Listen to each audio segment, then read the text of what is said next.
প্রিয় দর্শকরা, আমি ময়না। আজ আমি তোমাদের সামনে খুলে বলবো আমার জীবনের এক গোপন রহস্য। ৩ বছর আগে আমার স্বামী রঞ্জিত আমাকে ছেড়ে চলে গেল অন্য মহিলার সাথে। আমি আর আমার ২৪ বছরের ছেলে অদিত একা হয়ে গেলাম। একদিন রাতে আমরা দুজন ঘরে বসে কথা বলছিলাম, হঠাৎ অদিত আমার হাত ধরে বলল, মা, আমি তোমাকে একা রাখতে চাই না, আমি চাই তুমি আমার সঙ্গে থাকো সারা জীবন, আমি চাই তুমি আমার স্ত্রী হও। আমি অবাক হয়ে গেলাম। ওর চোখে আমি এমন আকুলতা দেখলাম যা আগে কখনো দেখিনি। ও আমার কাছে এগিয়ে এলো, আমাকে জড়িয়ে ধরল আর আমি বুঝতে পারলাম ও আমাকে হারাতে ভয় পাচ্ছে। সেদিন রাতেই অদিত আমাকে একটা প্রস্তাব দিল যা শুনে আমি হতবাক হয়ে গেলাম। ও বলল, মা, আমি চাকরি পেয়েছি দার্জিলিংয়ে একটা বড় হোটেলে। তুমি আমার সঙ্গে চলো। আমরা নতুন করে জীবন শুরু করব। আমি প্রথমে দ্বিধায় পড়ে গেলাম। আমাদের পুরনো বাড়ি, আমার চাকরি, আমার বন্ধুরা, সবকিছু ছেড়ে চলে যাওয়া। কিন্তু তখন অদিত আমাকে যা বলল তা আমার জীবন বদলে দিল। মা, আমার বাবা যেদিন আমাদের ছেড়ে গেছে সেদিন থেকে আমি প্রতিজ্ঞা করেছি তোমাকে কখনো একা রাখব না। তুমি আমার জীবনের সবচেয়ে মূল্যবান সম্পদ। আমি চাই তুমি আমার জীবনের প্রতিটি সাফল্য দেখো, আমার পাশে থাকো। আমার চোখে জল এসে গেল। অদিতের মুখে এত আবেগ, এত ভালোবাসা। আমিও তো একা। রঞ্জিতের সঙ্গে বিয়ের পর আমি কলেজের পড়া ছেড়ে দিয়েছিলাম। এখন অদিত ছাড়া আমার আর কে আছে? তাই আমি রাজি হয়ে গেলাম। ১ মাসের মধ্যে আমরা দার্জিলিং চলে গেলাম। অদিত সেখানে মাউন্টেন ভিউ নামে একটা বিখ্যাত হোটেলে রিসেপশনিস্ট হিসেবে যোগ দিল। আমরা একটা ছোট্ট বাড়ি ভাড়া নিলাম পাহাড়ের ঢালে। সকালে উঠে বারান্দায় দাঁড়ালে কাঞ্চনজঙ্ঘা দেখা যায়। এত সুন্দর জায়গা। প্রথম কয়েকদিন বেশ ভালোই কাটল। আমি বাড়িতে থাকতাম, অদিত হোটেলে কাজ করত। ও মাঝে মাঝে হোটেলের কিছু অতিথির গল্প করত। একদিন ও বলল এক অদ্ভুত অতিথির কথা, যার নাম মিস্টার সেন। ভদ্রলোক নাকি একা একা এসেছেন, কারো সঙ্গে কথা বলেন না, সারাদিন কোথায় ঘুরে বেড়ান, রাতে ফিরে আসেন। এরপর দিন ১০ পরের ঘটনা। সেদিন শনিবার, অদিতের ছুটির দিন। আমরা দুজনে বাজারে গিয়েছিলাম। হঠাৎ দেখি একজন লম্বা, রোগা চেহারার মানুষ আমাদের দিকে তাকিয়ে আছেন। অদিত ফিসফিস করে বলল, ওই যে, এই লোকটাই মিস্টার সেনগু। আমরা তাকে এড়িয়ে চলে গেলাম। কিন্তু বাজারে বারবার মনে হচ্ছিল উনি আমাদের অনুসরণ করছেন। অদিত বলল, আমি বাজে কল্পনা করছি। আমিও ভাবলাম হয়তো তাই। সেদিন রাতে অদিত হঠাৎ করে জ্বরে পড়ল। ওর শরীরের তাপমাত্রা ১০৩ ডিগ্রি। আমি ঘাবড়ে গেলাম। এই পাহাড়ি জায়গা, রাত ১০টায় ডাক্তার কোথায় পাব? অদিত বলল হোটেলে ফোন করতে। হোটেলের ম্যানেজার নাকি ডাক্তারের নম্বর দিতে পারবেন। আমি হোটেলে ফোন করলাম। কিন্তু ম্যানেজার সেখানে ছিলেন না। রিসিভার ধরলেন মিস্টার সেন। হ্যালো, আমি অবাক হয়ে বললাম। আপনি অদিতের মা, তাই না? উনি জিজ্ঞেস করলেন। আমি আরও অবাক। হ্যাঁ, আপনি জানলেন কিভাবে? আমি অনেক কিছুই জানি, ময়না দেবী। আপনার ছেলের জ্বর হয়েছে আমি জানি। আমি এখনই আসছি। ফোন রেখে আমি ভয়ে কাঁপতে লাগলাম। এই অপরিচিত লোক আমার নাম জানে কিভাবে? ও কিভাবে জানল অদিতের অসুখের কথা? আর ও আসছে কেন? মিনিট ২০ পরে দরজায় নক হলো। আমি ভয়ে ভয়ে দরজা খুললাম। সামনে মিস্টার সেন, হাতে একটা ব্যাগ। আমি ডাক্তার, উনি বললেন।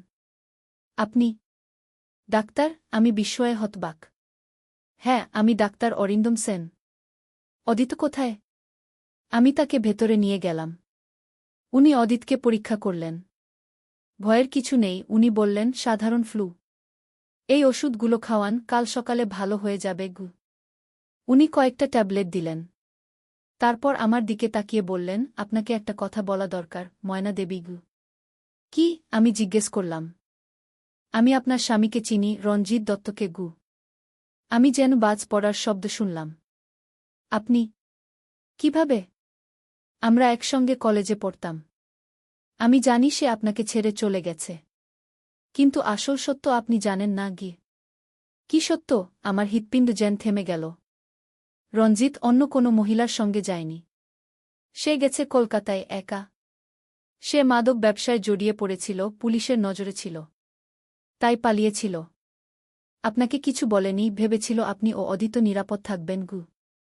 আমি বিশ্বাস করতে পারছিলাম না। আমার মাথা ঘুরতে লাগল। কিন্তু আপনি এখানে কেন? আমি জিজ্ঞেস করলাম। আমি রঞ্জিতের বন্ধু। সে আমাকে অনুরোধ করেছিল আপনাদের খোঁজ নিতে। আমি ডাক্তার, আমি সারা ভারত ঘুরি। দার্জিলিংয়ে এসে যখন জানলাম আপনারা এখানে, তখন এই হোটেলে উঠলাম গো। রঞ্জিত এখন কোথায়? সেও। ডাক্তার সেন থামলেন। সে জেলে আছে। 6 মাস আগে ধরা পড়েছে গু। আমার চোখে জল এসে গেল। কল্পনাও করতে পারিনি আমার জীবন এভাবে বদলে যাবে। পরের দিন সকালে অদিতের জ্বর চলে গেল। আমি তাকে সব কথা বললাম। সে প্রথমে বিশ্বাস করতে চাইল না, তারপর হোটেলে গিয়ে ডাক্তার সেনের সঙ্গে কথা বলল। ডাক্তার সেন তাকে রঞ্জিতের একটা পুরনো ছবি দেখালেন, যেখানে তারা দুজন একসঙ্গে আছেন কলেজের সামনে। অদিত ফিরে এসে বলল, মা, আমি বাবাকে দেখতে যাব। তুমি যাবে? আমি বললাম, হ্যাঁ, যাব। আমরা কলকাতা যাওয়ার প্রস্তুতি নিতে লাগলাম। ডাক্তার সেন আমাদের সাহায্য করলেন। উনি রঞ্জিতের জেলের ঠিকানা দিলেন, একজন ভালো উকিলের সঙ্গে পরিচয় করিয়ে দিলেন যিনি রঞ্জিতের মামলা দেখতে পারবেন। কিন্তু কলকাতা যাওয়ার আগের রাতে অদিত ফোন পেল।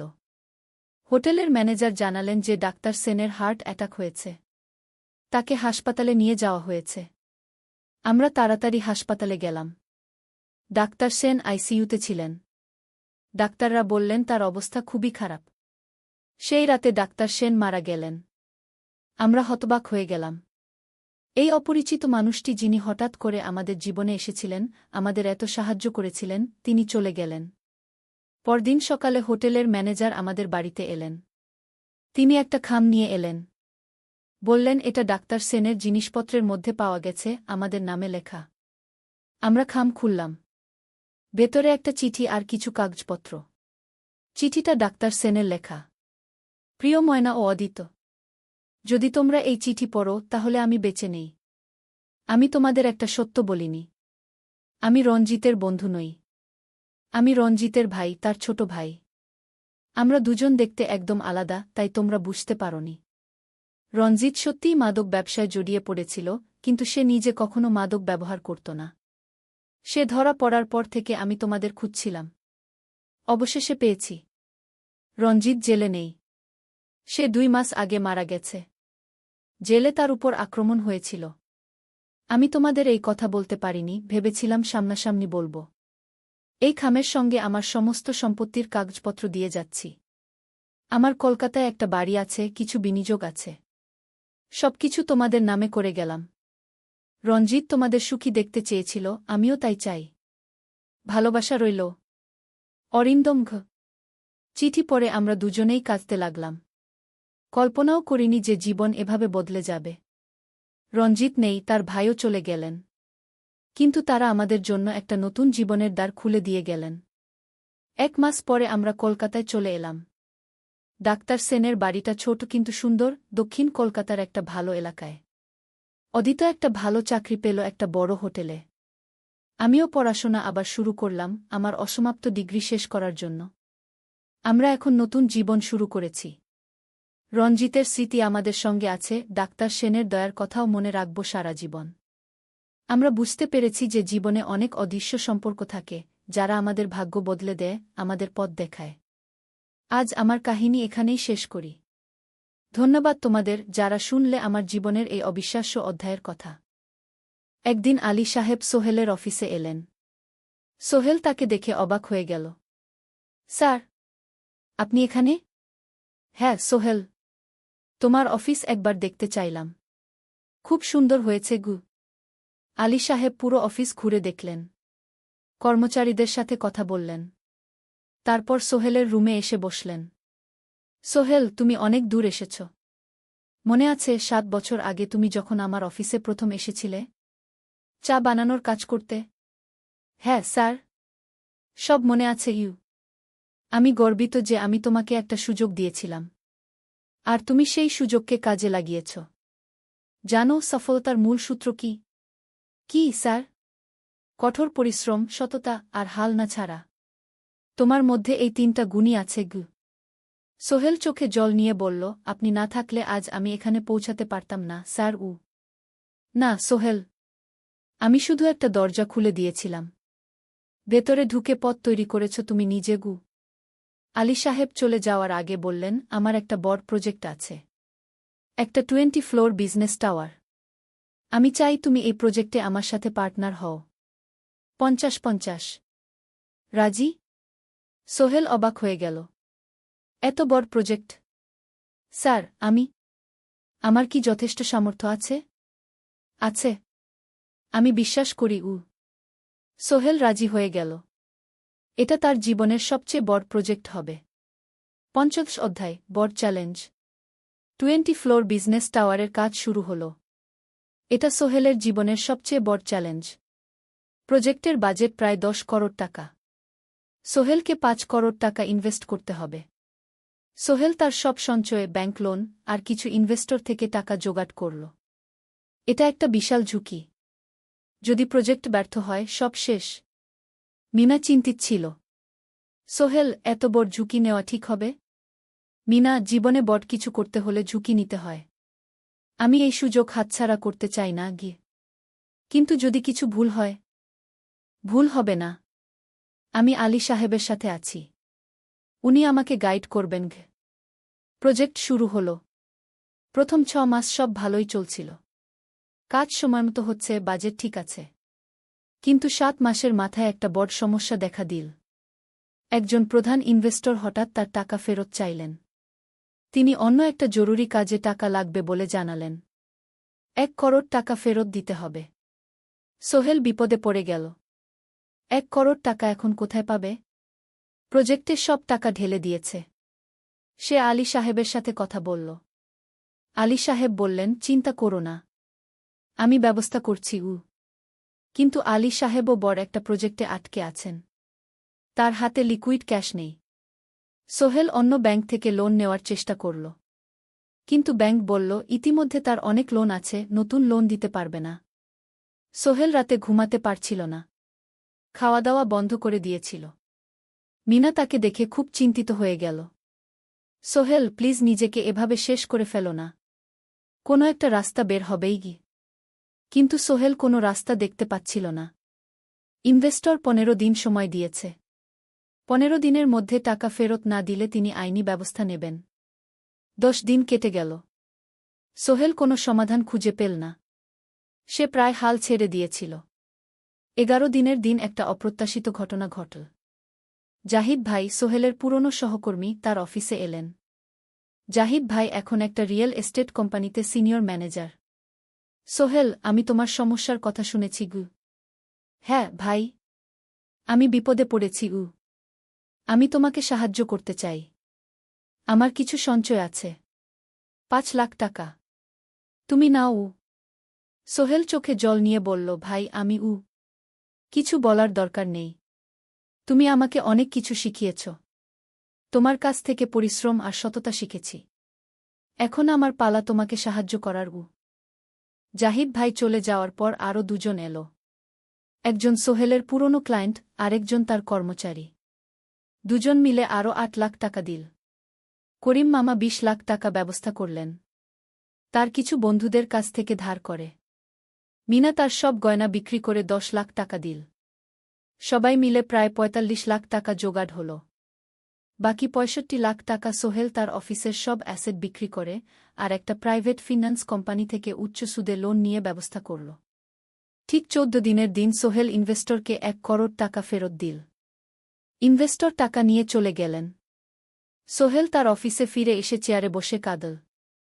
এত চাপ, এত টেনশন, সব যেন একসাথে বের হয়ে এলো। মিনা এসে তাকে জড়িয়ে ধরল। আমরা পেরেছি সোহেল, আমরা পেরেছি। 16 অধ্যায়, পুনরুদ্ধার। এই ঘটনার পর সোহেল আরও সাবধান হয়ে গেল। সে বুঝল, ব্যবসায় শুধু সাহস নয়, বুদ্ধিও লাগে। ঝুঁকি নিতে হয়, কিন্তু হিসাব করে। প্রজেক্ট চলতে থাকল। এবার সোহেল আরও সতর্কতার সাথে সবকিছু পরিচালনা করল। প্রতিটা খরচ হিসাব করল, প্রতিটা সিদ্ধান্ত ভেবেচিন্তে নিল। আরও 1 বছর পর 20 ফ্লোর বিজনেস টাওয়ার সম্পন্ন হল। চমৎকার বিল্ডিং। শহরের অন্যতম সুন্দর ভবন। বিল্ডিংয়ের উদ্বোধন অনুষ্ঠানে শহরের মেয়র এলেন। অনেক ব্যবসায়ী, সাংবাদিক এল। সোহেলের নাম পত্রিকা ছাপা হল। স্বপ্নের শহরে এক তরুণ উদ্যোক্তার সফলতার গল্প। প্রজেক্ট থেকে সোহেলের লাভ হল প্রায় 2 করোড় টাকা। এই টাকা দিয়ে সে সব ঋণ শোধ করল। জাহিদ ভাইয়ের টাকা ফেরত দিল। করিম মামার ঋণ শোধ করল। যারা সাহায্য করেছিল সবাইকে টাকা ফেরত দিল। মিনার জন্য নতুন গয়না কিনল। আরও সুন্দর। তার মাকে গ্রামে একটা নতুন পাকা বাড়ি বানিয়ে দিল।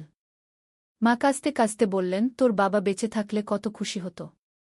তুই আমার সব স্বপ্ন পূরণ করেছিস গে।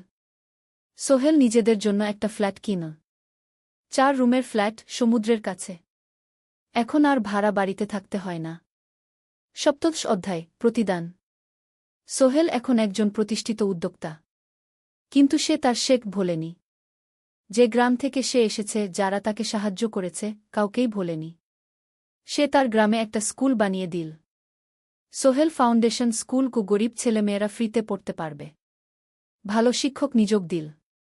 ভালো পড়াশোনার ব্যবস্থা করল। শহরে একটা ফ্রি মেডিকেল ক্লিনিক খুলল। গরিব মানুষরা ফ্রিতে চিকিৎসা পাবে। প্রতি বছর 10 জন মেধাবী কিন্তু গরিব ছাত্রছাত্রীকে স্কলারশিপ দেওয়া শুরু করল। তারা বিনামূল্যে পড়াশোনা করতে পারবে। একদিন একটা টিভি চ্যানেল সোহেলের ইন্টারভিউ নিতে এলো। আপনার সফলতার গোপন সূত্র কি? সোহেল একটু ভেবে বলল, কঠোর পরিশ্রম, সততা আর হাল না ছাড়া। এই 3টা জিনিস যদি কারো মধ্যে থাকে, সে যে কোনো কিছু অর্জন করতে পারে। আর সবচেয়ে বড় কথা, যারা আমাকে সাহায্য করেছে তাদের ছাড়া আমি কিছুই না। একা কেউ সফল হতে পারে না গি। আপনার পরবর্তী স্বপ্ন কি? আমি চাই আরও মানুষকে সাহায্য করতে। আমার মতো যারা গ্রাম থেকে শহরে আসে তাদের জন্য একটা ট্রেনিং সেন্টার খুলব। তারা সেখানে বিভিন্ন স্কিল শিখতে পারবে, চাকরি পাবে, নিজের পায়ে দাঁড়াতে পারবে। অষ্টাদশ অধ্যায়, নতুন প্রজন্ম। আরও 5 বছর কেটে গেল। সোহেল এখন 45 বছরের। তার মেয়ে সারা এখন 9 বছরের। স্কুলে ক্লাস 4-এ পড়ে। খুব মেধাবী মেয়ে। একদিন সারা বাবাকে জিজ্ঞেস করল, বাবা, তুমি কিভাবে এত বড় হলে? আমার বন্ধুরা বলে তুমি একজন সফল মানুষ গো। সোহেল তাকে কোলে নিয়ে বসল। বাবা, তুমি জানো, তোমার দাদু ছিলেন একজন স্কুল শিক্ষক। খুব সৎ মানুষ। কিন্তু আমরা গরিব ছিলাম। আমি রিকশা চালাতাম গো। রিকশা? সত্যি? হ্যাঁ। তারপর আমি এই শহরে এলাম। অনেক কষ্ট করেছি। কিন্তু হাল ছাড়িনি। মানুষ আমাকে সাহায্য করেছে। আর আমি কঠোর পরিশ্রম করেছি। বাবা, আমিও কি তোমার মতো হতে পারব? অবশ্যই পারবে বাবা। তবে মনে রেখো, সফলতা মানে শুধু টাকা পয়সা না। সফলতা মানে ভালো মানুষ হওয়া, অন্যদের সাহায্য করা, সৎ থাকা। সারা মাথা নাডল। আমি ভালো মানুষ হব বাবা। সোহেল তার মেয়েকে জড়িয়ে ধরল। মনে মনে ভাবল, তার জীবনের সব কষ্ট সার্থক হয়েছে। মিনা রান্নাঘর থেকে ডাকল, খাবার তৈরি। এসো। সোহেল সারাকে নিয়ে ডাইনিং টেবিলে গেল। ঋতু এসেছে। সে এখন বিয়ে করেছে, তার একটা ছেলে হয়েছে। সোহেলের মা মাঝে মাঝে চট্টগ্রামে বেড়াতে আসেন। আজও এসেছেন। সবাই মিলে খেতে বসল। হাসিগল্পে ভরা পরিবার। সোহেল তাকাল তার মায়ের দিকে, মিনার দিকে, সারার দিকে, ঋতুর দিকে। মনে হল, জীবনে আর কি চাই? খাওয়া শেষে সবাই বসে রইল। গল্প করছিল। হঠাৎ সোহেলের ফোন বাজল। অফিস থেকে। একটা জরুরি বিষয়। সোহেল ফোন রেখে দিয়ে মিনাকে বলল, একটা নতুন প্রজেক্টের প্রস্তাব এসেছে। একটা এতিমখানা বানানোর কাজ। সরকারি প্রজেক্ট। তুমি নেবে? অবশ্যই। এটা আমার স্বপ্নের প্রজেক্ট। যেসব বাচ্চাদের বাবা মা নেই তাদের জন্য একটা সুন্দর জায়গা। মিনা হাসল। তুমি কখনো বদলাও না। এখনো অন্যদের কথা ভাবো। এটাই তো জীবন মিনা। শুধু নিজের জন্য বাঁচলে কি হবে? 49 অধ্যায়, উত্তরাধিকার। 10 বছর আরও কেটে গেল। সোহেল এখন 55 বছরের। তার চুলে পাক ধরেছে। কিন্তু শক্তি এখনও আগের মতোই। সারা এখন 19 বছরের। সে বিশ্ববিদ্যালয়ে ইঞ্জিনিয়ারিং পড়ছে। সে চায় বাবার মতো কনস্ট্রাকশন ইন্ডাস্ট্রিতে কাজ করতে। একদিন সারা বাবাকে বলল, বাবা, আমি তোমার কোম্পানিতে কাজ করতে চাই। এখনও তো তোর পড়াশোনা বাকি। জানি। কিন্তু আমি এখন থেকেই শিখতে চাই। ছুটির দিনে তোমার সাথে সাইটে যেতে চাই। দেখতে চাই কিভাবে কাজ হয়। সোহেল খুশি হয়ে গেল। তার মেয়ে তার পথ অনুসরণ করতে চায়। ঠিক আছে, কিন্তু শর্ত হলো তোকে সবকিছু নিজ থেকে শিখতে হবে। কোনো স্পেশাল ট্রিটমেন্ট পাবি না গে। আমি তো তাই চাই বাবাগু। সারা তার বাবার সাথে কাজ শিখতে শুরু করল। সে দেখল কিভাবে শ্রমিকরা কাজ করে, কিভাবে ম্যাটেরিয়াল বাছাই করতে হয়, কিভাবে একটা প্রজেক্ট ম্যানেজ করতে হয়। সোহেল তাকে কোনো সহজ পথ দিল না। সারাকেও সবার মতো কষ্ট করতে হল। সাইটে রোদে দাঁড়িয়ে থাকতে হল। শ্রমিকদের সাথে কথা বলতে হল। কিন্তু সারা হাল ছাড়ল না। সে তার বাবার মেয়ে। পরিশ্রম করতে জানে। 3 বছর পর সারা গ্রাজুয়েট হল। সে সোহেলের কোম্পানিতে জুনিয়র প্রজেক্ট ম্যানেজার হিসেবে যোগ দিল। সোহেল ধীরে ধীরে সারাকে বড় দায়িত্ব দিতে শুরু করল। সারা তার বাবার মতোই সৎ, পরিশ্রমী। 20 অধ্যায়, সমাপ্তি নয়, নতুন শুরু। আরও 5 বছর পর সোহেল এখন 60 বছরের। সে সিদ্ধান্ত নিল এবার অবসর নেওয়ার সময় এসেছে। কোম্পানির দায়িত্ব সারাকে দেবে। একটা অনুষ্ঠান করা হল।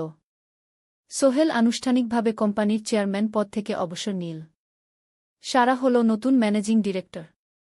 সোহেল তার বক্তব্যে বলল, আমি যখন এই শহরে এসেছিলাম আমার পকেটে ছিল মাত্র 5,000 টাকা। একটা ছোট্ট ব্যাগ। আর অনেক স্বপ্ন। আজ 40 বছর পর আমি পেছনে ফিরে তাকাই, দেখি একটা দীর্ঘ পথ। সেই পথে অনেক কষ্ট ছিল, অনেক বাধা ছিল। কিন্তু ছিল অনেক ভালোবাসাও। অনেক মানুষের সাহায্যও। আমি বিশ্বাস করি সফলতা একা আসে না। এটা আসে অনেক মানুষের সমর্থন, ভালোবাসা আর বিশ্বাস নিয়ে। আমি যা কিছু অর্জন করেছি তা আমার একার না। এটা আমার পরিবারের, আমার কর্মচারীদের, আমার বন্ধুদের, সবার।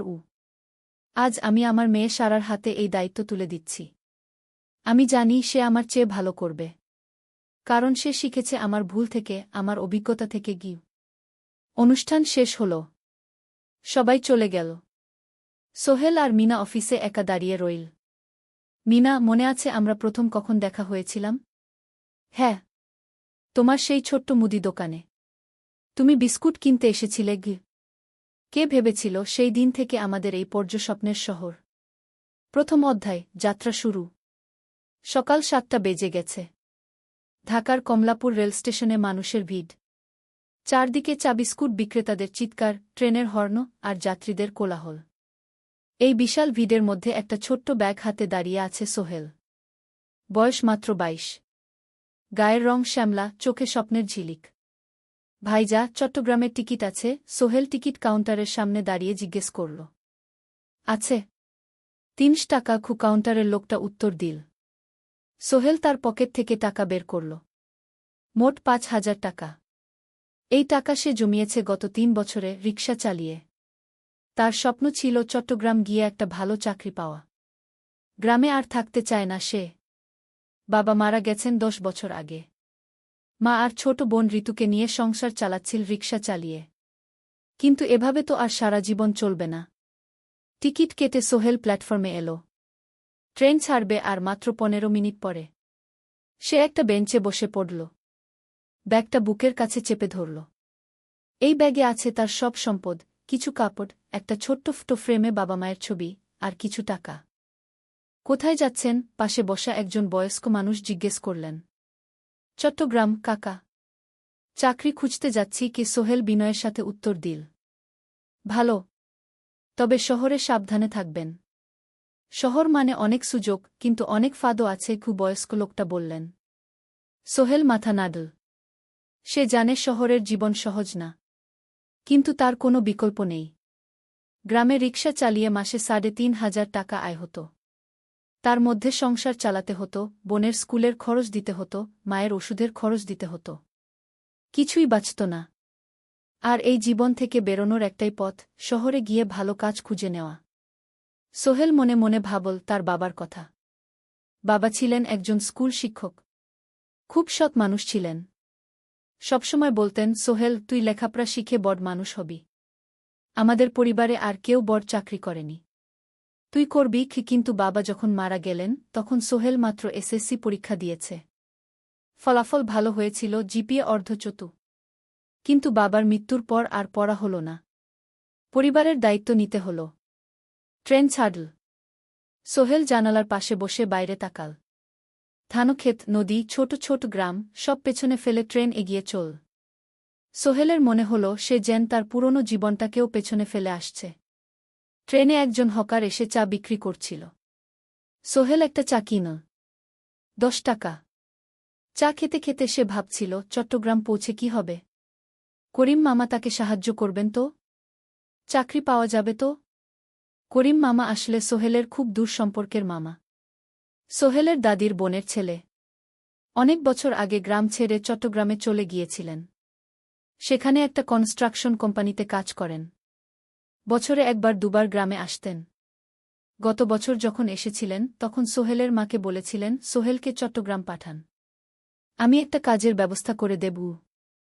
সেই কথাতেই ভরসা করে সোহেল আজ এই যাত্রা। দ্বিতীয় অধ্যায়, নতুন শহর। চট্টগ্রাম পৌঁছাতে প্রায় 6 ঘণ্টা লেগে গেল। দুপুর 1টা বাজে। সোহেল স্টেশন থেকে বের হয়ে শহরের রাস্তায় দাঁড়াল। কি বিশাল শহর! এত গাড়ি, এত মানুষ। চারদিকে উঁচু উঁচু বিল্ডিং, দোকানপাট, মানুষের ভিড়। সোহেল কিছুক্ষণ দাঁড়িয়ে থাকল সব কিছু দেখতে দেখতে। তার মনে হচ্ছিল সে যেন অন্য কোনো পৃথিবীতে এসে পড়েছে। তার পকেটে একটা ছোট্ট কাগজ আছে।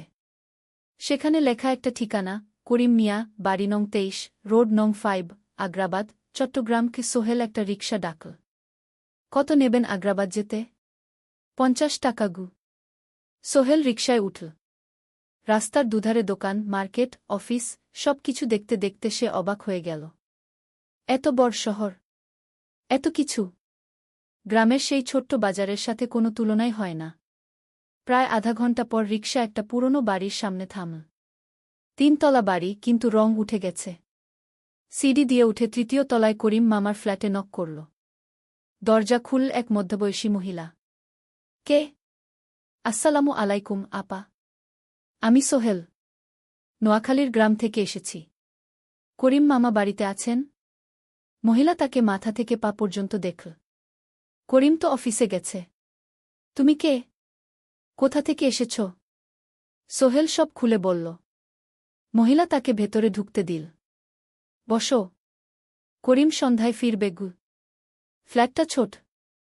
2টো রুম, একটা ছোট্ট রান্নাঘর আর একটা বাথরুম। কিন্তু সোহেলের কাছে খুব সুন্দর লাগল। গ্রামের সেই টিনের ঘরের চেয়ে তো অনেক ভালো।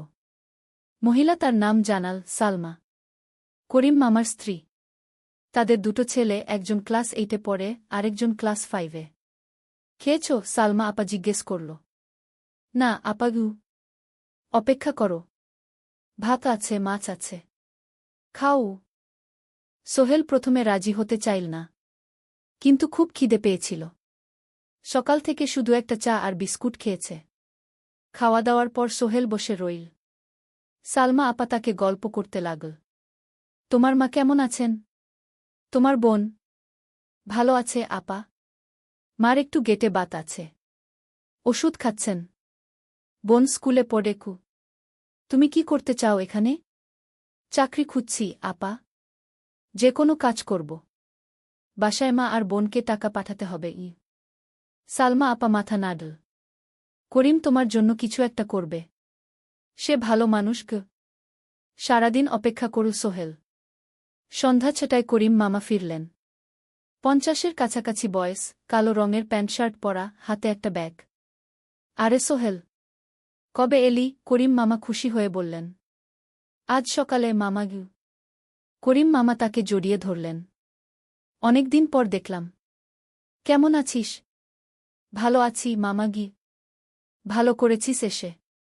এখানে অনেক সুযোগ আছে। তোর জন্য একটা কাজের ব্যবস্থা করে দেব। তবে প্রথমে কয়েকদিন এখানে থাক। শহরটা একটু চিনে নে। তারপর কাজে যোগ দিবি। সোহেলের মনে আসার আলো জ্বল। সে ভাবল হয়তো তার ভাগ্য এবার পাল্টাবে। 3য় অধ্যায়, প্রথম চাকরি। 1 সপ্তাহ পরে করিম মামা সোহেলকে তার কোম্পানিতে নিয়ে গেলেন। কোম্পানির নাম আলামিন কনস্ট্রাকশন। অফিসটা শহরের কেন্দ্রে 5 তলা একটা বিল্ডিংয়ের দোতলায়। মালিক আলী সাহেব। 50-এর কাছাকাছি বয়স, মোটা চেহারা, চোখে সোনার ফ্রেমের চশমা। বড়লোক মানুষ, কিন্তু খুব কড়া। এই ছেলেটাকে কি কাজে লাগাবেন?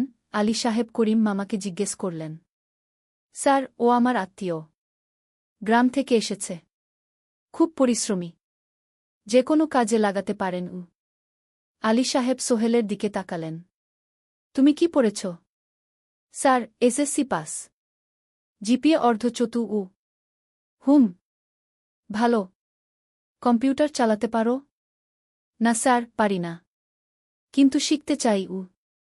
আলী সাহেব একটু ভাবলেন। ঠিক আছে। তোমাকে অফিসের কাজে রাখব। ফাইল গুছানো, চা বানানো, কাগজপত্র নিয়ে যাওয়া না, এসব। মাসে ৫,০০০ টাকা। রাজি আছো? জি স্যার। সোহেল খুশি হয়ে গেল। ৫,০০০ টাকা। রিকশা চালিয়ে ৩,৫০০ পেত। এখানে ৫,০০০। কাজ শুরু হলো পরদিন থেকে। সকাল ৮টায় অফিসে যেতে হয়, ফিরতে হয় সন্ধ্যা ৭টায়। প্রথম দিন সোহেল ঘুম থেকে উঠল ভোর ৫টায়। তৈরি হয়ে ৭:৩০টায় অফিসের উদ্দেশ্যে বের হল। করিম মামার বাড়ি থেকে অফিস প্রায় ৫ কিলোমিটার। বাসে যেতে হয়। অফিসে পৌঁছে সোহেল দেখল সেই প্রথম আলী সাহেব এখনও আসেননি। অফিস খোলা ছিল না। ৮-১০ মিনিট পর একজন লোক এসে অফিস খুল। তুমি নতুন? জি।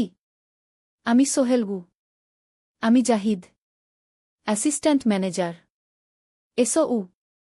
জাহিদ ভাই সোহেলকে সব কিছু দেখাল। অফিসে মোট ৬ জন কর্মচারী। ২ জন ইঞ্জিনিয়ার, একজন অ্যাকাউন্ট্যান্ট, একজন অ্যাসিস্ট্যান্ট ম্যানেজার, জাহিদ ভাই, একজন রিসেপশনিস্ট, আর এখন সোহেল। সোহেলের কাজ শুরু হলো চা বানানো দিয়ে।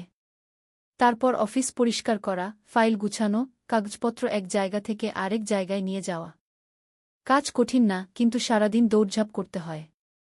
দুপুরে খাবারের জন্য আধা ঘন্টা বিরতি। সোহেল একটা ছোট হোটেলে গিয়ে ভাতরাল তরকারি খেল। ৫০ টাকা। সন্ধ্যায় অফিস বন্ধ হল। সোহেল ক্লান্ত হয়ে বাসায় ফিরল।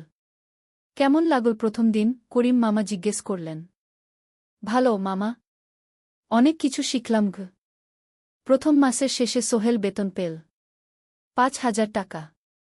সে ৩,০০০ টাকা মাকে পাঠাল। মা ফোনে কাঁদতে লাগলেন। আল্লাহ তোকে ভালো রাখুক সোহেল উ। সোহেলের চোখেও জল এলো। তার মনে হল সে একটা বড় কাজ করতে পেরেছে। চতুর্থ অধ্যায়, শহরের জীবন। ৩ মাস কেটে গেল। সোহেল এখন শহরের সাথে মিশে গেছে। প্রতিদিন অফিসে যাও আসার পথে সে দেখে হাজারো মানুষের জীবন। কেউ সফল, কেউ ব্যর্থ। কিন্তু সবাই চলছে নিজের পথে। সোহেল অফিসের কাজের পাশাপাশি কম্পিউটার শেখার চেষ্টা করছে। অফিসে একটা কম্পিউটার আছে। যখন কেউ ব্যবহার করে না, তখন সোহেল একটু একটু শিখার চেষ্টা করে। জাহিদ ভাই তাকে সাহায্য করেন। সোহেল, তুমি যদি কম্পিউটার ভালোভাবে শিখতে পারো, তাহলে তোমার ভবিষ্যৎ উজ্জ্বল। জাহিদ ভাই একদিন বললেন। কিভাবে শিখব ভাই? ট্রেনিং সেন্টারে যাও। সন্ধ্যায় ক্লাস আছে। মাসে ২,০০০ টাকা লাগবে গে। সোহেল ভাবল। ২,০০০ টাকা অনেক। কিন্তু এটা বিনিয়োগ। ভবিষ্যতের জন্য। সে একটা ট্রেনিং সেন্টারে ভর্তি হল। সপ্তাহে ৩ দিন, সন্ধ্যা ৭:৩০ থেকে রাত ৯টা পর্যন্ত ক্লাস। কম্পিউটারের basic, MS Word, Excel, PowerPoint, internet ব্যবহার। একদিন অফিস থেকে ফেরার সময় সোহেল একটা দোকানে চা খেতে গেল। দোকানের পাশেই একটা ছোট্ট মুদি দোকান। সেখানে একটা মেয়ে বসে আছে। বয়স হবে ২০-এর কাছাকাছি। সাদাসিধে চেহারা, সাদা শাড়ি পরা, কিন্তু চোখে এক ধরনের দৃঢ়তা। ভাইজা, ১ প্যাকেট বিস্কুট দেন কি? সোহেল বলল। মেয়েটা বিস্কুট দিল। ২০ টাকা। সোহেল টাকা দিয়ে যাচ্ছিল, হঠাৎ মেয়েটা বলল, আপনি নতুন এসেছেন এই এলাকায়, তাই না? হ্যাঁ। ৩ মাস হল। কিভাবে বুঝলেন? আপনার চেহারা দেখেই বোঝা যায়। এখনও গ্রামের ছোঁয়া আছে। আর আপনি প্রতিদিন এই পথ দিয়ে যান। দেখেছি কি? মেয়েটা হাসল। সোহেলও হেসে ফেল। আপনি খুব পর্যবেক্ষক মনে হচ্ছে গি। জীবনে অনেক কিছু দেখেছি। তাই মানুষকে চিনতে শিখেছি গ। আপনার নাম? মিনা। এই দোকান আমার বাবার। উনি অসুস্থ, তাই আমি দেখছি গু। সেদিন থেকে সোহেল প্রায়ই সেই দোকানে যেতে শুরু করল। মিনার সাথে গল্প করত। ধীরে ধীরে তাদের মধ্যে একটা বন্ধুত্ব তৈরি হল। মিনাও তার জীবনের গল্প বলল। মিনার মা মারা গেছেন যখন সে মাত্র 7 বছরের। বাবা আব্দুল হামিদ একা হাতে মিনাকে বড় করেছেন। মুদি দোকান দিয়ে সংসার চালান। মিনা কলেজে পড়ে, অনার্স সেকেন্ড ইয়ার। সকালে কলেজে যায়, দুপুরে ফিরে এসে দোকান সামলায়। বাবার হার্টের সমস্যা আছে, তাই ভারী কাজ করতে পারেন না। তোমার স্বপ্ন কি? একদিন সোহেল জিজ্ঞেস করল। গ্র্যাজুয়েশন শেষ করে একটা ভালো চাকরি করব। তারপর বাবাকে ভালো চিকিৎসা করাব। তুমি? আমিও চাকরি করে পরিবারকে ভালোভাবে দেখভাল করতে চাই। মা আর বোনকে নিয়ে শহরে আনব একদিন। দুজনেই নিজেদের স্বপ্নের কথা বলতে গিয়ে বুঝল তাদের স্বপ্ন অনেকটা একই রকম। ৫ম অধ্যায়, বিপদ। 6 মাস কেটে গেল। সোহেল এখন আলী সাহেবের খুব প্রিয় কর্মচারী। সে শুধু চাবিস্কুট দেওয়ার কাজই করে না, এখন কম্পিউটারেও কিছু কাজ শিখেছে। ছোটখাটো টাইপিং, ডেটা এন্ট্রি এসব করতে পারে। আলী সাহেব খুশি হয়ে তার বেতন বাড়িয়ে ৮,০০০ টাকা করে দিয়েছেন। একদিন রাতে সোহেল অফিস থেকে ফিরছিল। সেদিন একটু দেরি হয়ে গেছে। রাত প্রায় ৯টা। সাধারণত সোহেল সন্ধ্যা ৭:৩০টায় ফিরে। কিন্তু সেদিন অফিসে একটা জরুরি কাজ ছিল। বাস থেকে নেমে সোহেল বাড়ির দিকে হাঁটছিল। হঠাৎ একটা অন্ধকার গলিতে ৩ জন লোক তাকে ঘিরে ধরল। তাদের চেহারা দেখেই বোঝা যাচ্ছিল ভালো উদ্দেশ্য নিয়ে আসেনি। টাকা দে, তাড়াতাড়ি, একজন বলল। তার হাতে একটা ছুরি। সোহেল ভয় পেয়ে গেল। ভাই, আমার কাছে খুব কম টাকা আছে। যা আছে দে, তাড়াতাড়ি করো। সোহেল কাঁপতে কাঁপতে তার পকেট থেকে ৫ টাকা বের করে দিল। এই টাকা দিয়ে সে বাজার করবে ভেবেছিল। কিন্তু ছিনতাইকারীরা সন্তুষ্ট হল না। শুধু ৫ টাকা? তোর ব্যাগে কি আছে? তারা সোহেলের ব্যাগ কেড়ে নিল। ব্যাগে ছিল তার মোবাইল, কম্পিউটার ট্রেনিং সেন্টারের সার্টিফিকেট আর কিছু গুরুত্বপূর্ণ কাগজপত্র। না ভাই, ব্যাগটা ফেরত দেন। ওতে আমার জরুরি জিনিস আছে। মোবাইল নিয়ে নেন, কিন্তু ব্যাগটা দেন। কিন্তু ওরা শুনল না। একজন সোহেলকে জোরে ধাক্কা দিল। সোহেল পড়ে গেল। মাথা রাস্তার কংক্রিটে ধাক্কা লেগে গেল। রক্ত বের হল। ৩ জন দৌড়ে পালিয়ে গেল। কিছুক্ষণ সোহেল অজ্ঞান হয়ে পড়ে রইল। তারপর ধীরে ধীরে জ্ঞান ফিরল। মাথায় প্রচণ্ড ব্যথা। সে উঠে দাঁড়ানোর চেষ্টা করল, কিন্তু মাথা ঘুরছিল। কোনোমতে একটা দেয়াল ধরে দাঁড়াল। একজন পথচারী তাকে দেখে থামল। কি হয়েছে ভাই? ছিনতাই হয়েছে। এসো, আমি তোমাকে হাসপাতালে নিয়ে যাই। কিন্তু সোহেল রাজি হল না। না, ঠিক আছি, বাড়ি যেতে পারব। সে কোনোমতে করিম মামার বাড়িতে পৌঁছাল। দরজা খুলেই সালমা আপা চিৎকার করে উঠলেন। ও আল্লাহ! কি হয়েছে? করিম মামা দৌড়ে এলেন। সোহেলকে ভেতরে নিয়ে গেলেন। তার মাথায় জল ঢেলে রক্ত পরিষ্কার করলেন। ক্ষতটা বেশ গভীর। হাসপাতালে যেতে হবে কি? করিম মামা বললেন। তারা একটা অটোরিকশা নিয়ে নিকটস্থ হাসপাতালে গেলেন। ডাক্তার সোহেলের মাথায় ৩টা সেলাই দিলেন। বলল, ১ সপ্তাহ বিশ্রাম নিতে হবে। কোনো ভারী কাজ করা যাবে না। হাসপাতাল থেকে ফিরে সোহেল শুয়ে রইল। তার মনে হচ্ছিল সবকিছু শেষ হয়ে গেছে। মোবাইল চলে গেছে, গুরুত্বপূর্ণ কাগজপত্র চলে গেছে। এখন ১ সপ্তাহ অফিস করতে পারবে না। পরদিন সকালে করিম মামা আলী সাহেবকে ফোন করে সব জানালেন। আলী সাহেব বললেন, ঠিক আছে, সোহেল ভালো হয়ে এলে আসবে, চিন্তার কিছু নেই। মিনা যখন এই খবর শুনল, সে সন্ধ্যায় সোহেলকে দেখতে এল করিম মামার বাড়িতে। সাথে এনেছিল কিছু ফল। কি হয়েছিল? মিনা চিন্তিত গলায় জিজ্ঞেস করল। সোহেল সব বলল। মিনা রেগে গেল। এই শহরে এখন অনেক অপরাধ বেড়ে গেছে। পুলিশ কিছু করে না। তুমি পুলিশে রিপোর্ট করেছ? না, লাভ নেই। তবুও করা উচিত। তোমার মোবাইলটা হয়তো খুঁজে পাওয়া যাবে। করিম মামা সোহেলকে নিয়ে পুলিশ স্টেশনে গেলেন। জেনারেল ডায়েরি করলেন। কিন্তু পুলিশ খুব একটা আশা দিল না। দেখি কিছু করা যায় কিনা। সোহেল বুঝল মোবাইল আর ফিরবে না। সেই ১ সপ্তাহ সোহেলের জীবনের সবচেয়ে কঠিন সময় ছিল। সে শুধু শারীরিকভাবেই ক্ষতিগ্রস্ত হয়নি, মানসিকভাবেও ভেঙে পড়েছিল। প্রতিরাতে দুঃস্বপ্ন দেখত। সেই 3জন ছিনতাইকারীর মুখ ভুলতে পারছিল না। মিনা প্রায় প্রতিদিন আসত। তাকে সাহস দিত। তুমি হাল ছেড়ো না, সোহেল। জীবনে এরকম খারাপ সময় আসে। কিন্তু এটা কাটিয়ে ওঠাই হলো আসল বীরত্ব। সোহেলের মা গ্রাম থেকে ফোন করতেন। করিম মামার মোবাইল থেকে। তুই ভালো আছিস তো? সোহেল মাকে সব সত্যি বলেনি। শুধু বলেছে, হ্যাঁ মা, ভালো আছি। একটু জ্বর হয়েছিল। এখন ভালো। 1 সপ্তাহ পর সোহেল আবার অফিসে গেল। আলী সাহেব তাকে দেখে খুশি হলেন। কেমন আছো? ভালো আছি স্যার। ঠিক আছে। তবে প্রথম কয়েকদিন হালকা কাজ করবে। সোহেল আবার কাজে মন দিল। কিন্তু একটা জিনিস তাকে খুব কষ্ট দিচ্ছিল, তার মোবাইল নেই। মায়ের সাথে কথা বলতে পারছে না নিয়মিত। করিম মামার মোবাইল চাইতে সংকোচ লাগে। একদিন জাহিদ ভাই তাকে ডাকলেন। সোহেল, আমার একটা পুরনো মোবাইল আছে। তুমি ব্যবহার করো? না ভাই, আমি নাও। আমার কাজে লাগছে না। তুমি রাখো। সোহেল কৃতজ্ঞতায় প্রায় কেঁদে ফেল। ধন্যবাদ ভাই। মোবাইল পেয়ে সোহেল প্রথমেই মাকে ফোন করল। মা খুব খুশি হলেন। এতদিন ফোন করিসনি কেন? মা, মোবাইলটা নষ্ট হয়ে গিয়েছিল। নতুন নিয়েছি। মায়ের গলায় স্বস্তি ফুটে উঠল। 6ষ্ঠ অধ্যায়, নতুন সুযোগ। আরও 3 মাস কেটে গেল। সোহেল পুরোপুরি সুস্থ হয়ে গেছে। তার জীবন আবার স্বাভাবিক হয়ে এসেছে।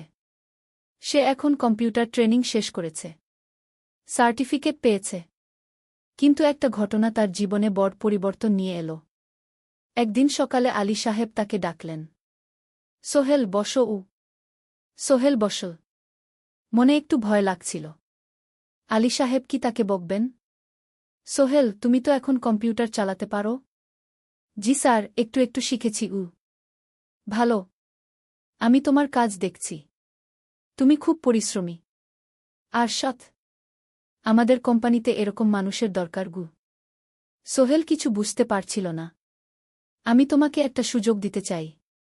আমাদের কোম্পানি একটা ট্রেনিং প্রোগ্রাম চালু করছে নতুন কর্মচারীদের জন্য। 6 মাসের কোর্স। কম্পিউটার অ্যাকাউন্টিং, ভবন নির্মাণের হিসাব নিকাশ, প্রজেক্ট ম্যানেজমেন্ট সব শিখবে। কোম্পানি সব খরচ দেবে।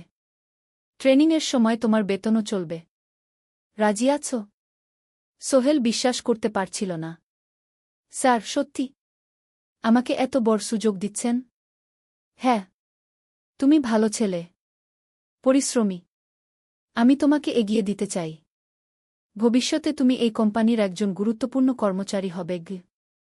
সোহেল কৃতজ্ঞতায় প্রায় কেঁদে ফেল। ধন্যবাদ স্যার। আমি কঠোর পরিশ্রম করব। আমি জানি। সেদিন সন্ধ্যায় সোহেল মিনার দোকানে গেল। মিনাকে খবরটা দিল। মিনা খুব খুশি হল। তার চোখে জল এসে গেল। তুমি পারবে সোহেল। আমি জানি। সোহেল তার মা আর বোনকেও ফোন করে খবরটা দিল।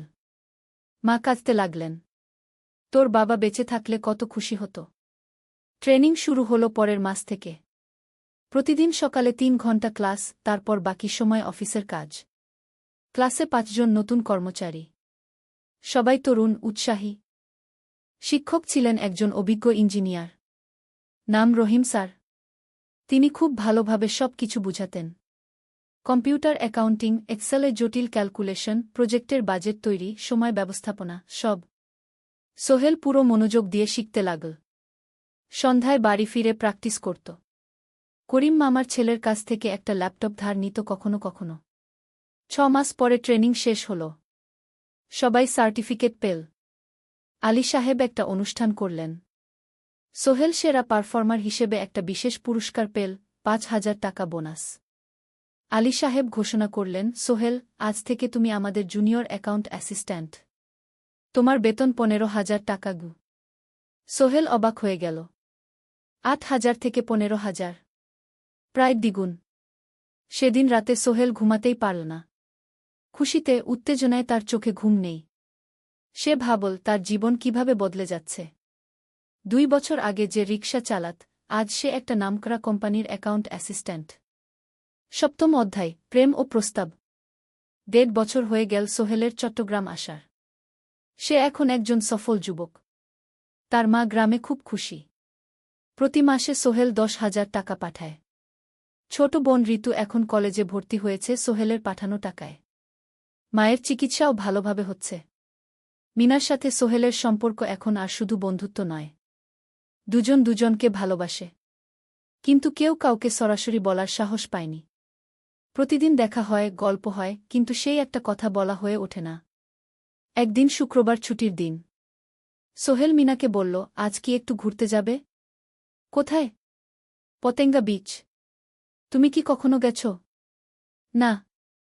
কিন্তু আমার দোকান শুক্রবার। তোমার বাবা সামলাবে মিনা রাজি হয়ে গেল। দুপুরে দুজনে বাস নিয়ে পতেঙ্গা গেল। সমুদ্র দেখে মিনা অবাক হয়ে গেল। কি সুন্দর! দুজনে বালিতে বসল। ঢেউয়ের শব্দ শুনতে শুনতে গল্প করছিল। হঠাৎ সোহেল বলল, মিনা, তোমার সাথে কিছু বলার ছিল। বলো। সোহেল একটা লম্বা শ্বাস নিল। তুমি জানো, আমি তোমাকে ভালোবাসি। মিনা হাসল। তার চোখ ভিজে গেল। জানি। আমিও তোমাকে ভালোবাসি সোহেল। সোহেল অবাক হয়ে গেল। সত্যি? হ্যাঁ। অনেকদিন ধরেই জানি। তুমি আমার জীবনে এসে সব কিছু বদলে দিয়েছ। তোমার সাথে থাকলে আমার মনে হয় আমি যে কোনো কিছু করতে পারব। দুজনে কিছুক্ষণ চুপ করে বসে রইল। সমুদ্রের ঢেউ এসে পায়ে লাগছিল। সূর্য পশ্চিমে ঢলে পড়ছে। আকাশ লালকুমলা হয়ে গেছে। কিন্তু আমার বাবার সাথে কথা বলতে হবে, মিনা বলল। আমি তৈরি।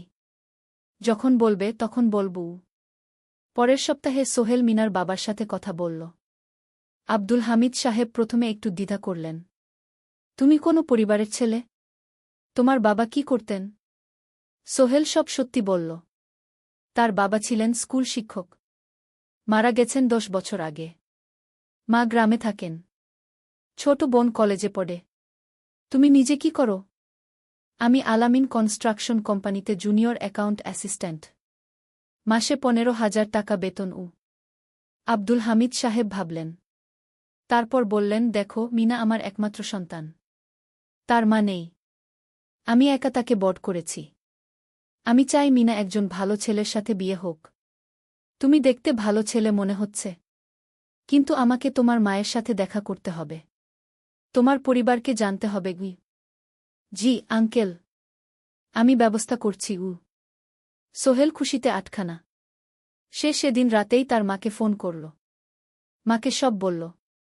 মা প্রথমে অবাক হলেন। তারপর খুশি হলেন। মিনা মেয়েটা কেমন? খুব ভালো মা। তুমি দেখলে পছন্দ করবে। ঠিক আছে। আমি আর ঋতু আসছি চট্টগ্রাম। 2 সপ্তাহ পর সোহেলের মা আর বোন চট্টগ্রাম এলো। সোহেল তাদের নিয়ে মিনার বাড়িতে গেল। 2 পরিবার একসাথে বসল। মিনার বাবা সোহেলের মাকে দেখে খুশি হলেন। সোহেলের মা সহজ সরল ভদ্রমহিলা। আপনার ছেলে খুব ভালো। মিনা তাকে পছন্দ করে। আমিও রাজি। আব্দুল হামিদ সাহেব বললেন।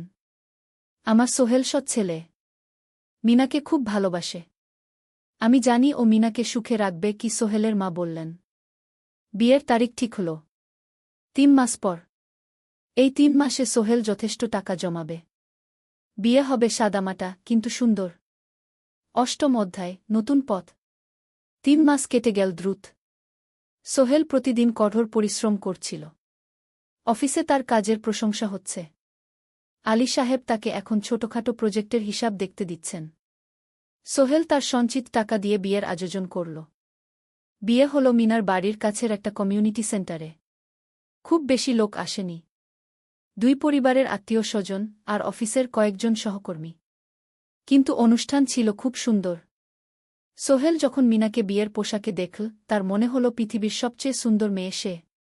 লাল শাড়ি পরা, মুখে হালকা মেকআপ, কিন্তু তার স্বাভাবিক সৌন্দর্য ছিল আসল। বিয়ের পর সোহেল একটা ছোট্ট ফ্ল্যাট ভাড়া নিল। 2 রুমের ফ্ল্যাট, মাসে ভাড়া 5,000 টাকা। মিনা এখনও তার পড়াশোনা চালিয়ে যাচ্ছে। আরও 1 বছর বাকি গ্র্যাজুয়েশন শেষ হতে। সোহেলের মা আর বোন গ্রামে ফিরে গেল। মা বলে গেলেন, সোহেল, মিনাকে ভালো রাখিস। মেয়েরা অনেক ত্যাগ করে সংসার করতে জানি মাগু। নতুন জীবন শুরু হল। সোহেল সকালে অফিসে যায়, সন্ধ্যায় ফেরে। মিনা সকালে কলেজে যায়, দুপুরে ফিরে রান্না করে, ঘর গোছায়। সন্ধ্যায় দুজনে একসাথে বসে পড়াশোনা করে, গল্প করে, টিভি দেখে। জীবন সুন্দর ছিল। কিন্তু চ্যালেঞ্জও ছিল। মাসিক খরচ, ভাড়া ৫,০০০, বাজার ৩,০০০, বিদ্যুৎ গ্যাস ১,০০০, মায়ের জন্য ৫,০০০, মিনার কলেজের খরচ ১,০০০-২,১। মোট প্রায় ১৪,০০০ টাকা। বাঁচত মাত্র ১,০০০ খানেক। কিন্তু সোহেল হাল ছাড়ল না। সে সন্ধ্যায় একটা কম্পিউটার ট্রেনিং সেন্টারে পার্ট টাইম পড়ানো শুরু করল। সপ্তাহে ৩ দিন ২ ঘণ্টা করে। এতে মাসে আরও ৩,০০০ টাকা আসতে লাগল। মিনাও বসে থাকল না। সে বাড়িতে বসে কয়েকজন স্কুলের ছাত্রছাত্রীকে টিউশন পড়াতে শুরু করল। মাসে ২,০০০ টাকা আয়। এভাবে কেটে গেল ৬ মাস। দুজন মিলে পরিবার চালাচ্ছে, স্বপ্ন দেখছে। একদিন সোহেল বলল, মিনা, আমি একটা নতুন স্বপ্ন দেখছি গু। কি? আমি নিজে একটা ছোট্ট কনস্ট্রাকশন কোম্পানি খুলতে চাই। ছোট ছোট প্রজেক্ট নেব। বাড়ি মেরামত, ছোট বিল্ডিং বানানো, এসব। তোমার কি যথেষ্ট অভিজ্ঞতা আছে? আছে। আমি ২ বছর ধরে এই কাজের সাথে জড়িত। অনেক কিছু শিখেছি। আর আলী সাহেবও আমাকে সাহায্য করবেন গু। কিন্তু টাকা কোথায়? কোম্পানি খুলতে তো অনেক টাকা লাগবে গি। আমি জমাচ্ছি। আরও ১ বছর কাজ করব। তারপর চেষ্টা করব। মিনা তাকে সমর্থন দিল। তুমি পারবে। তোমার মধ্যে সেই শক্তি আছে গি। নবম অধ্যায়, চ্যালেঞ্জের সময়। কিন্তু ভাগ্য সবসময় অনুকূলে থাকে না। সোহেল যখন স্বপ্ন দেখছিল নিজের কোম্পানি খোলার, তখনই একটা বড় সমস্যা এল। আলী সাহেবের কোম্পানি একটা বড় প্রজেক্ট পেয়েছিল। একটা ১০তলা বিল্ডিং বানানোর কাজ। কিন্তু প্রজেক্টের প্রধান ইনভেস্টর হঠাৎ পালিয়ে গেল। তিনি কোম্পানির কাছ থেকে প্রায় ৫০ লাখ টাকা নিয়ে গেছেন, কিন্তু কাজ শেষ হয়নি। কোম্পানি বড় ক্ষতির মুখে পড়ল। আলী সাহেব অনেক কর্মচারীকে ছাঁটাই করতে বাধ্য হলেন। প্রায় ১০ জনকে চাকরি থেকে বাদ দিলেন। বাকিদের বেতন কমাতে হল। সোহেলকে আলী সাহেব ডেকে বললেন, সোহেল, আমি তোমাকে রাখতে চাই। তুমি বিশ্বস্ত কর্মচারী। কিন্তু তোমার বেতন কমাতে হবে। ১৫,০০০ থেকে ১০,০০০। সোহেল মনে মনে চিন্তায় পড়ে গেল। ১০,০০০ টাকায় সংসার চলবে কিভাবে? মায়ের খরচ, ভাড়া, বাজার সব মিলিয়ে তো ১৪,০০০ টাকা লাগে। কিন্তু সে কিছু বলল না। ঠিক আছে স্যার। বাড়ি ফিরে সোহেল মিনাকে সব বলল। মিনা চিন্তিত হয়ে গেল। এখন কি হবে? চিন্তা করো না। আমি পার্ট টাইম টিউশনির সময় বাড়াব। আর তুমিও বেশি করে টিউশন নাও। কিন্তু আমার তো পড়াশোনাও আছে গি। জানি। কিন্তু এখন এটাই করতে হবে গু। সোহেল সন্ধ্যায় আরও ২টো জায়গায় পার্ট টাইম কাজ খুঁজল। একটা দোকানে সন্ধ্যায় হিসাব দেখার কাজ পেল। মাসে ২,০০০ টাকা। আরেকটা জায়গায় সপ্তাহান্তে কম্পিউটার রিপেয়ারের কাজ পেল। মাসে ১,৫০০ টাকা। মিনাও ৩ জন নতুন স্টুডেন্ট নিল টিউশনে। তার আয় বাড়ল ২,০০০ থেকে ৩,৫০০। কঠিন সময় ছিল। সোহেল সকাল ৮টায় অফিসে যেত, সন্ধ্যা ৬টায় ফিরত।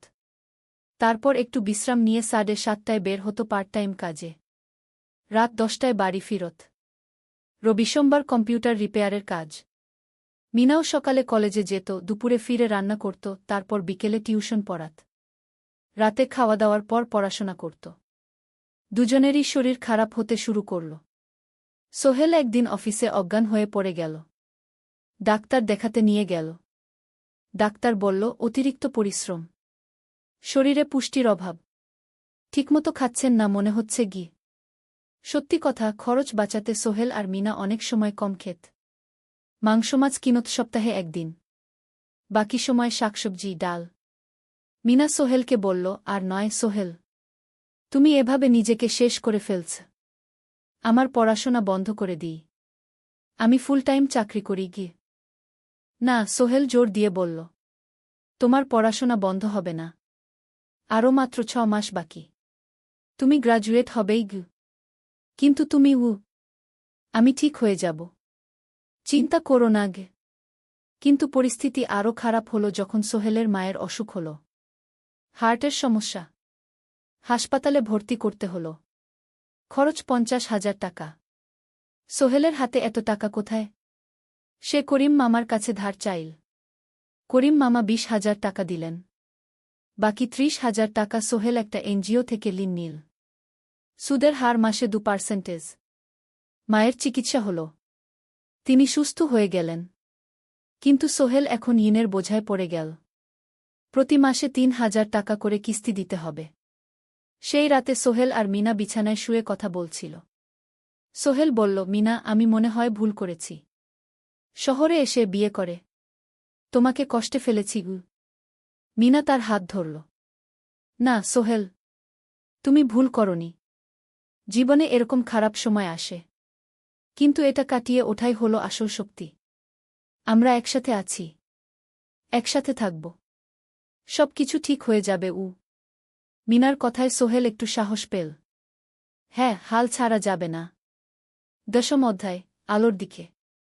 3 মাস পরে পরিস্থিতি একটু ভালো হতে শুরু করল। আলী সাহেবের কোম্পানি একটা নতুন প্রজেক্ট পেল। একটা স্কুল বিল্ডিং বানানোর কাজ। কোম্পানি আবার স্থিতিশীল হতে শুরু করল। আলী সাহেব সোহেলকে ডেকে বললেন, সোহেল, আমি তোমার কঠোর পরিশ্রম দেখেছি। খারাপ সময়েও তুমি কোম্পানি ছেড়ে যাওনি। আমি কৃতজ্ঞ। আজ থেকে তোমার বেতন আবার 15,000 টাকা। সোহেল খুশি হয়ে গেল। ধন্যবাদ স্যার। মিনাও গ্র্যাজুয়েশন শেষ করল। ভালো ফলাফল করল। সে এখন চাকরি খুঁজছে। একদিন মিনা একটা প্রাইভেট স্কুলে শিক্ষিকার ইন্টারভিউ দিতে গেল। ইন্টারভিউ ভালো হল। তাকে নিযোগ দেওয়া হল। বেতন 12,000 টাকা। সেদিন সন্ধ্যায় দুজনে মিলে একটা ছোট্ট পার্টি করল। একটা বিরিয়ানি কিনো, কোমল পানীয় কিনো। দুজনে মিলে খেল। আমরা পেরেছি সোহেল, মিনা বলল। হ্যাঁ, আমরা পেরেছি গু। এখন দুজনের মিলিয়ে আয় 27,000 টাকা। খরচ চালানোর পর প্রায় 10,000 টাকা বাঁচে। সোহেল এই টাকা দিয়ে লোন শোধ করতে শুরু করল। পার্ট টাইম কাজগুলো ছেড়ে দিল। শরীরের যত্ন নেওয়া শুরু করল। আরও 6 মাস পরে সোহেলের কাছে একটা বড় সুযোগ এল। আলী সাহেব একদিন তাকে ডাকলেন। সোহেল, তুমি কি নিজের ব্যবসা করতে চাও? স্যার, আমি তোমাকে একটা ছোট্ট প্রজেক্ট দিতে চাই। একটা 3 তলা বিল্ডিংয়ের কনস্ট্রাকশন। তুমি ম্যানেজ করবে, আমি শুধু সুপারভাইজ করব। লাভের 50% তোমার গু। সোহেল ভাবল, এটা একটা বড় সুযোগ, কিন্তু ঝুঁকিও আছে। যদি কাজটা ভালোভাবে না হয়? স্যার, আমি চেষ্টা করব। কিন্তু যদি ভুল হয়? ভুল হবে না। আমি তোমার উপর বিশ্বাস রাখছি। তুমি পারবে গু। সোহেল রাজি হয়ে গেল। এই প্রজেক্ট তার জীবনে টার্নিং পয়েন্ট হতে পারে। 11 অধ্যায়, স্বপ্ন পূরণের পথে। পরের 6 মাস সোহেল খুব কঠোর পরিশ্রম করল। প্রজেক্টটা ম্যানেজ করা সহজ ছিল না। শ্রমিক নিযোগ, ম্যাটেরিয়াল কেনা, কাজের তদারকি, সময়মতো কাজ শেষ করা, সব দায়িত্ব তার। প্রথম 2 মাস খুব চাপের মধ্যে গেল। একদিন একজন শ্রমিক কাজ করতে গিয়ে আহত হল। সোহেল তাকে হাসপাতালে নিয়ে গেল, তার চিকিৎসার খরচ দিল। এতে প্রজেক্টের বাজেট একটু বাড়ল, কিন্তু সোহেল জানত এটা করা দরকার। আরেকদিন ভুল ম্যাটেরিয়াল ডেলিভারি হল। সোহেল সেগুলো ফেরত পাঠাল, সঠিক জিনিস আনাল। এতে 3 দিন দেরি হল, কিন্তু কাজের মান ঠিক রইল। মিনা তাকে সবসময় সাপোর্ট করছিল। সে এখন চাকরিতে স্থিতিশীল। স্কুলের বাচ্চারা তাকে পছন্দ করে। প্রিন্সিপাল তার কাজে খুশি। প্রজেক্ট শেষ হল 6 মাসে। সময়মতো, বাজেটের মধ্যে। বিল্ডিংয়ের মালিক খুব খুশি হলেন। তিনি আলী সাহেবকে ধন্যবাদ দিলেন। আলী সাহেব বললেন, ধন্যবাদ আমাকে না, এই ছেলেকে দিন। সোহেল পুরো প্রজেক্ট ম্যানেজ করেছে গু। প্রজেক্ট থেকে মোট লাভ হল 3 লাখ টাকা। সোহেল পেল 1.5 লাখ টাকা। তার জীবনে এত টাকা এই প্রথম। সে করিম মামার ঋণ শোধ করল। এনজিওর বাকি ঋণ শোধ করল। তারপর তার মাকে 50,000 টাকা পাঠাল। মা দিয়ে গ্রামের বাড়িটা একটু মেরামত করাল, বোন ঋতুর জন্য একটা ল্যাপটপ কিনল। বাকি টাকা দিয়ে সোহেল একটা ব্যাংক অ্যাকাউন্টে জমা রাখল ভবিষ্যতের জন্য। আলী সাহেব সোহেলকে আরও 2টো প্রজেক্ট দিলেন। এবার একটু বড়। সোহেল আত্মবিশ্বাসের সাথে সেগুলোও শেষ করল। 2 বছর পরে সোহেল সিদ্ধান্ত নিল, এবার নিজের কোম্পানি খোলার সময় এসেছে। দ্বাদশ অধ্যায় নতুন শুরু। সোহেল তার সব জমানো টাকা দিয়ে একটা ছোট্ট অফিস ভাড়া নিল। 2 রুমের অফিস। একটা রুমে কাজের জায়গা, আরেকটায় ছোট্ট মিটিং রুম। অফিসের সামনে একটা বোর্ড লাগাল, সোহেল কনস্ট্রাকশন অ্যান্ড ডেভেলপমেন্ট ই। মিনা তাকে সাহায্য করছিল। সে অফিসের অ্যাকাউন্টস দেখত সন্ধ্যায় স্কুল থেকে ফিরে। দুজন মিলে একটা টিম।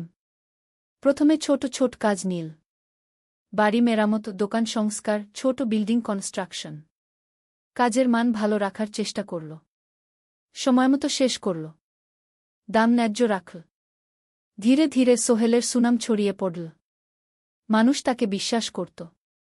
তার কাছে নতুন নতুন কাজ আসতে লাগল। প্রথম বছর খুব কষ্ট হল। কখনো লাভ হতো, কখনো লস। কিন্তু সোহেল থেমে থাকল না। সে শিখতে লাগল ব্যবসা কিভাবে চালাতে হয়। দ্বিতীয় বছরে পরিস্থিতি ভালো হল। সোহেল এখন 3 জন স্থায়ী কর্মচারী নিয়োগ দিল। একজন ইঞ্জিনিয়ার, একজন সুপারভাইজার, একজন অফিস সহায়ক। তৃতীয় বছরে একটা বড় প্রজেক্ট পেল। একটা স্কুল বিল্ডিং বানানোর কাজ। 5 তলা বিল্ডিং। সোহেল পুরো মনোযোগ দিয়ে কাজটা করল। শ্রমিকদের ভালো বেতন দিল, ভালো ম্যাটেরিয়াল ব্যবহার করল, সময়মতো কাজ শেষ করল। স্কুল কর্তৃপক্ষ খুব খুশি হল। তারা সোহেলের কাজের প্রশংসা করল। এই প্রজেক্ট থেকে সোহেল প্রায় 5 লাখ টাকা লাভ করল। এই টাকা দিয়ে সে আরও ভালো একটা অফিস নিল। আরও কর্মচারী নিয়োগ দিল। এখন তার কোম্পানিতে 10 জন স্থায়ী কর্মচারী। প্রজেক্ট অনুযায়ী আরও শ্রমিক নিয়োগ দেওয়া হয়। ত্রয়োদশ অধ্যায় পরিবার। এদিকে সোহেল আর মিনার সংসারেও খুশির খবর এল। মিনা গর্ভবতী। 9 মাস পর তাদের একটা মেয়ে হল।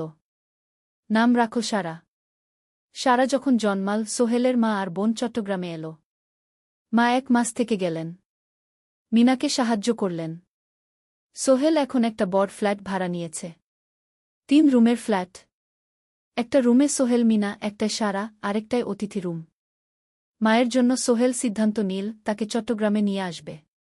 গ্রামে একা থাকা ঠিক না। কিন্তু মা রাজি হলেন না। না বাবা, আমি গ্রামেই থাকব। এখানে আমার পরিচিত মানুষ আছে। তোর বোনকে নিয়ে যা। ও ঢাকায় পড়ছে, চট্টগ্রামে এনে ভালো কোথাও ভর্তি করিয়ে দেগি। সোহেল তাই করল। ঋতুকে চট্টগ্রাম বিশ্ববিদ্যালয়ে ভর্তি করিয়ে দিল। ঋতু এখন সোহেলের ফ্ল্যাটে থাকে, বিশ্ববিদ্যালয়ে পড়ে। সোহেলের মনে হল তার জীবন এখন পরিপূর্ণ। স্ত্রী, মেয়ে, বোন সবাই তার কাছে। ব্যবসা ভালো চলছে। মা গ্রামে সুখে আছেন। চতুর্দশ অধ্যায় সফলতার শিখরে। 5 বছর কেটে গেল। সোহেল এখন একজন সফল উদ্যোক্তা। তার কোম্পানি কি সোহেল কনস্ট্রাকশন অ্যান্ড ডেভেলপমেন্ট ই এখন চট্টগ্রামে বেশ পরিচিত। প্রায় 30 জন কর্মচারী তার অধীনে কাজ করে। সোহেল এখন শুধু ছোট প্রজেক্ট করে না, বড় বড় প্রজেক্টও করে। একটা 8 তলা বিজনেস কমপ্লেক্স বানানোর কাজ পেয়েছে। একটা হাসপাতাল বিল্ডিং বানাচ্ছে। মিনা এখনও স্কুলে পড়ায়। সে এখন ভাইস প্রিন্সিপাল। সাথে সোহেলের কোম্পানির অ্যাকাউন্টস ম্যানেজার। 2 জন মিলে ব্যবসা চালা। সারা এখন 4 বছরের। স্কুলে ভর্তি হয়েছে। খুব চালাক মেয়ে। ঋতু বিশ্ববিদ্যালয় থেকে গ্রাজুয়েট হয়ে একটা ব্যাংকে চাকরি পেয়েছে। একদিন আলী সাহেব